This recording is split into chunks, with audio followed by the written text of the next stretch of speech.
everybody. We'll let Coach give an opening statement, and he'll take your questions. Yeah, going into the scrimmage, really the only person besides Dre Greenlaw, obviously, we were going to hold out Brito, corner that had an ACL in the fall. He's probably right on the verge. Might give him another week of practice before we throw him into a live scrimmage. But coming out of the scrimmage, stayed pretty healthy. Only two guys that I'm aware of, Alexi Baptiste early on, had something with a foot. Haven't got a clarification on that yet, but I don't think it's too serious. But we'll let you know next week. And then Giovanni actually just looked like he got I think he got rolled up on, got an ankle sprain there. So came out of it pretty healthy, very physical. We really had a physical week. I told our guys Thursday we went half pack and probably had one of our most physical practices of the fall or of the spring. Just guys are getting after it, a lot of intensity. I should say I thought they carried that out there today. Had the officials call it close. Good positive thing. They didn't have many issues in that regards. I asked the officials to call it pretty tight. So we'll look at the film and see where that goes. We actually probably defensively really limited. We didn't have one defensive pressure out there. I wanted those guys to play our base defense. I wanted them to play our base front and our base coverage. So they really weren't doing a lot, which – obviously hamstrings them a little bit, but I thought they handled that well, responded well.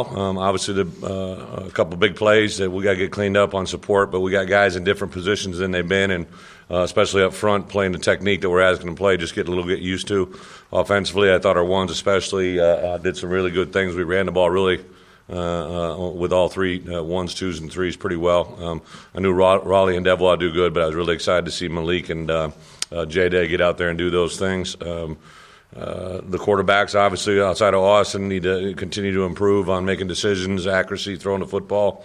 But they both have had a pretty good spring to this point. Ty and Cole, the rest of the guys are a little bit behind them. So wide receivers, I thought, caught the ball pretty well today. I know I think TJ had two. He's still in a kind of a transition, I think, from running back to being able to catch the ball on the move in traffic. This was his first real live look at wide receiver since he'd been in high school. So some positives in that regards. And overall, I thought Blake Johnson to start practice punted the ball pretty well. And Cole had was perfect again on field goals. So making some good strides there. We'll start to work some KOC and KOR in the upcoming weeks. But overall, through practice number 6, excited where they're at and where they're going. Opening up for some two guys that – I don't know how close you're paying. Two guys in particular, Cam Colbert, who's a really good walk-on for us, a guy that's done a lot of really good things for us, played as a redshirt freshman and sophomore after he redshirted as a true freshman out of Pulaski. He's going to actually move on and look at options at maybe FCS or Division III or Division II level. Working with him, a great kid, phenomenal. But obviously everybody can't play here, so get an opportunity to go on and move on. And Luke Rossi, another young man that has done some good things in our program, non-scholarship player, tremendous kid, re-aggravated a hamstring, and that's been his third or fourth issue with his hammy, so he's actually going to hang it up. Stay in school here, may be able to talk him into coming back with us as a student coach. He's a tremendous kid and wants to get into coaching in some type down the road. So we'll work with those two kids moving forward. Other than that, open it up. Brett, I think Raleigh had around 20 carries today. Did he? Kind of what you were thinking. Yeah, I wanted him and Devois to take the load with the ones, and I wanted Malik and J-Day. It's really the first time in a long time J-Day's been cleared 100% for a live scrimmage situation. So I wanted those guys to get a good look as well. I think Raleigh, him and Devois got a nice competition going, and the more that we could get Raleigh to do some cuts that we want to improve upon from the fall. I think there were some specific plays that Dan wanted to run with him in there, and he did a pretty good job. So a couple of things. You moved Caps up at the first group. Yeah, really, him and Bijan had kind of rotated after last Saturday's practice. Caps, I go back to the Star City days being a great baseball player. He's really quick with his hands, sudden, and that's helped him at that position. We actually then took a look at Bijan as well as a defensive end. I'm sure you saw him out there lined out at the end as well. So we're really just trying to find a mix of the best three to get on the field at any given time, and then the next best three and so forth. Did you see who tipped the pack on it? I don't. I know Bijan caught it. Kind of nice play by Bijan. Light feet, grabbed it at left end. That probably was I don't know who it would have been. What about you had Ramirez at backup tackle instead of Clinton? Was he just Well, Paul's been here, going back to his junior college when he came in and has played both guard. He played tackle in college or at junior college. So he had actually been playing really well. So, again, we just want to try to get our best five, then our next best five. Obviously, with Frank out, not being in there, we brought Zach up, which that kind of moves some guys inside and outside. But Paul's been having a nice spring. He's competing. He understands it a little bit better, a better understanding of what we're asking him to do. So, and Shane, he's a true freshman going out there. I couldn't be more happy with those three freshmen that came in January where they're at right now. Just in general, do you feel the offensive line is pretty improved? You know what, Nate? I think I was standing back there, Tritola. Those two guys standing behind me are pretty good players, Tritola and Swanson. And I just kind of asked them their opinion, and they just because they've been watching some of the practices, and they just feel obviously that as a group, that starting five, especially when Frank's in there, those guys are playing at a pretty high level. Brian's had a nice spring. We need to keep pressing him and keep pushing him. And of course, Colton Jackson, who started at right tackle for us a year ago, moving him to left, and he's had a really good winter and a really good spring. We got to press him on pass pro and consistency and toughness. But I like the way that group's coming along.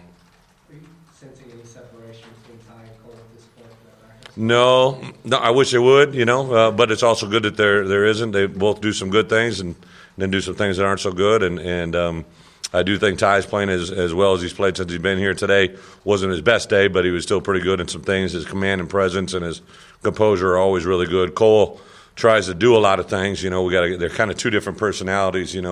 Cole, thinks he's, Favre, Aikman, and who else all involved. And then, Ty's just trying to be Ty Story. So kind of two different guys that personality-wise, but we're trying to get the same results on the field. Does it surprise you to see a quarterback who's 6'7" have a pass swatted down? Blot down? No, not if he's short arm delivery or, again, does some really good things. We just got to make sure he uses his height. Brad, I don't think you mentioned this. Corey Hernandez. Oh, I'm sorry. Yeah, you're right. Corey, last Saturday was just covering a go route, tweaked his hammy a little bit. We thought he might be able, but he'll hopefully be back with us next week. It had a really good winter and a really good fall or spring up till then. Looks like when Jordan Jones is shake free, Yeah, and Jordan. Here's Jordan. Jordan he's tremendously talented, extremely intelligent, and what we got to do is convince Jordan Jones that he can be good. Mike's doing a great job with those wideouts. I thought, obviously got a lot of youth in the room, a lot of inexperience, and you can see Brandon Martin's got some things. Jonathan Nance made a nice catch. They've got talent. Now we just got to keep bringing them along. And Jordan Jones, if Jordan Jones wants to be a really good player, he can be that. He's long, he's athletic, he's got speed. He can definitely catch the ball, and he's more than smart enough. it seems like with Dijon, he had a lot of tackle in his batting pick. I guess he got TBUs. What's the I'm sorry, but Dijon or Bijan? I'm sorry, Dijon, Scuda? Yeah, I go Scuda just because I don't want to screw that up as well. So, yeah, Dijon Harris has been very impressive.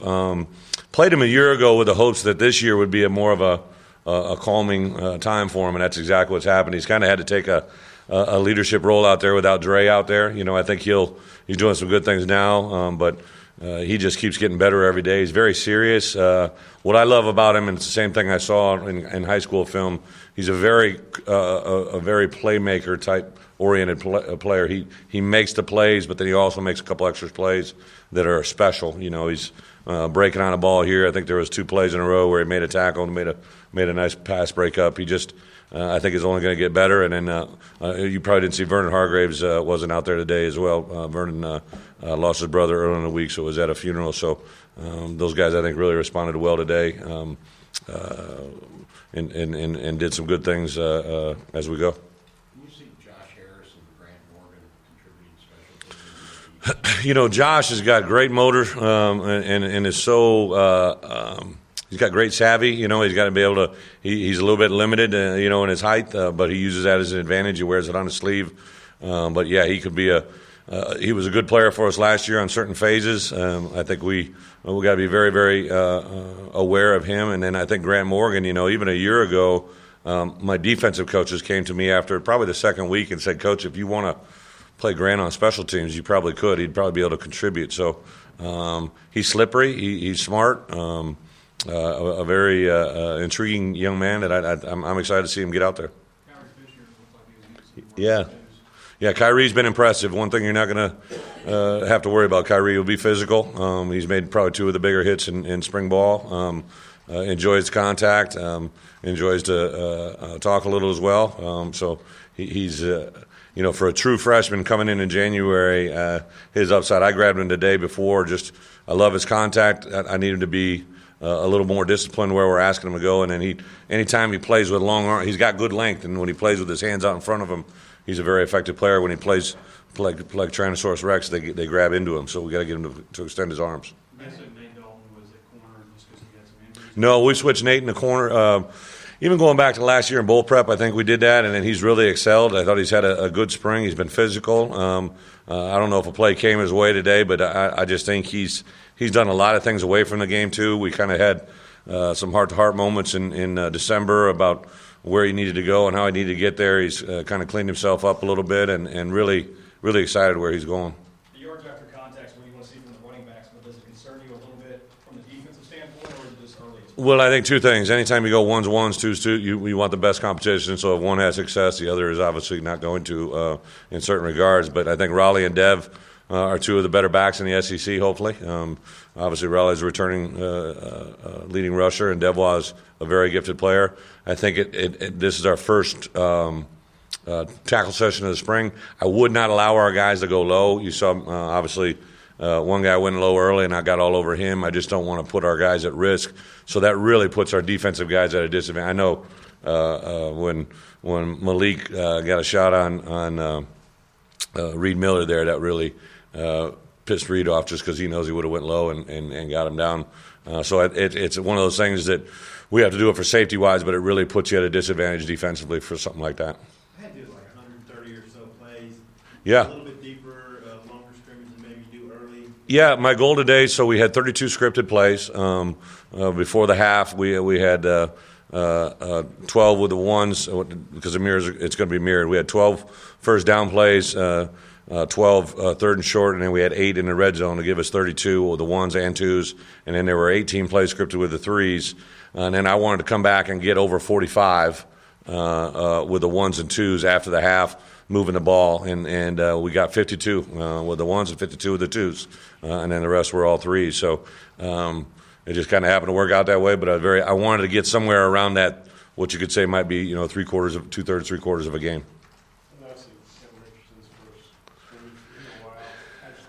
He did good. I kept him in there with the twos. He knows he's a guy that'll probably roll with the ones during practice. Does some really good things to get him back out there just emotionally and mentally. To have him talking out there is a good thing, and I'm sure it was good for him to get back on the field. This week we'll put in more third down stuff and some packages that involve him, and we'll start to put in our pressure package defensively, which will involve him as well. I was going to ask you, what's on tap for next week? Yeah. Next Saturday scrimmage, what do you see? Yeah, so the only area of the field that we haven't worked yet is low red zone and goal line. We worked 2-minute today, as you saw out there, and then worked high red zone. But we'll now defensively begin to bring pressure, so we'll have blitz pick up on the flip side of it offensively and pressures defensively.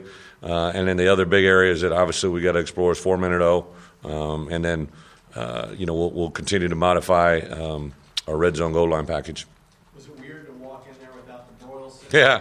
Instruction crews? I specifically had not been in there. I talked to our administration. I was a little worried about the sideline space of our practice fields for a full scrimmage, knowing we'd have people out there. So Jeff and administration okayed it for us to go in there, and they did obviously the little carpentry work over there on the left-hand side. But it was cool to see the progress. Know they got a long way to go, and I know our development crew's been working on the suites and everything down there. But that's been a huge recruiting tool for us as well. Coach, how has McTelvin progressed in this transition from 4-3 to 3-4? Sosa's an active guy. He's kind of a quick twitch guy. So I think to get him to play hands and feet and move and do the things we're asking him to do has been a little bit of a transition, but a good one. I think he understands it. He's got a good rapport going with his new defensive line coach, which I think is essential. He's very good in certain things. We need to keep bringing his maturity and some things that can happen on the field and off the field. But a talented player, and the sky's the limit for him. There was saying, whenever he was talking last week, that Rolison's got more lead in his pencil, adding about 15, 16 pounds. Now that you guys have been in pad a few times, what have you seen? Kurt Anderson talking about Jake Rawson? Okay. Yeah, Jake's body has changed. He's definitely a different player than he was when he came here from Texas. He's, I think he is about 15 pounds heavier. I don't know how much his pencil or anything pertains, but stay out of that conversation. I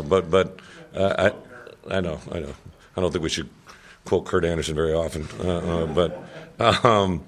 I think Jake has begun to understand what we asked linemen to do here. He's played O-line, obviously his life, but what we do here is different. What we do here is develop guys to play good football and move on to the next opportunity that comes their way. He began to understand that a little bit better, I think, during the fall. He didn't get a lot of reps towards that second half, but understood what he needed to do. And at right guard, I think he's done a nice job. Again, he's an ambidextrous guy. He can play